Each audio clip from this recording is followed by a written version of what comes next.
একটা কুমড়ো দিয়ে বানিয়ে ফেলুন এই দারুণ নিরামিষের রেসিপি। আর এই নিরামিষ রেসিপির জন্য লাগছে কুমড়ো।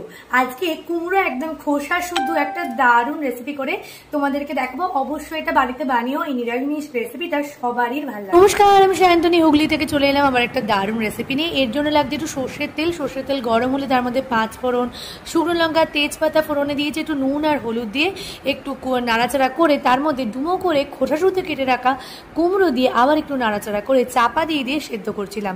এর মধ্যে কিন্তু কোনো রকমের আলু ইউজ করিনি। তারপর কুমড়োগুলো একটু সিদ্ধ হয়ে গেলে তার মধ্যে দিয়ে নিয়েছি 2 টেবিল স্পুন ধনে গুঁড়ো, অল্প একটু লঙ্কার গুঁড়ো, এখানে কাশ্মীরি লঙ্কার গুঁড়ো দিয়েছি, আর 1 টিস্পুন দিয়েছি হিংটাও একটু বেশি পরিমাণে দিয়েছি।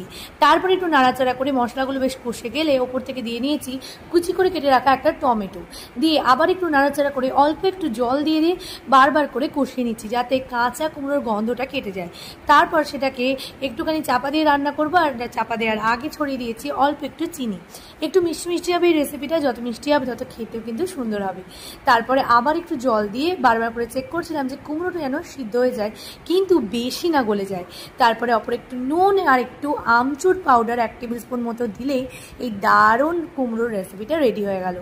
তাহলে আমার এই নিরামিষ কুমড়োর তেল ঝাল তোমাদের কেমন লাগলো অবশ্যই জানিও, আর এই রেসিপিটা বাড়িতে অবশ্যই বানিও।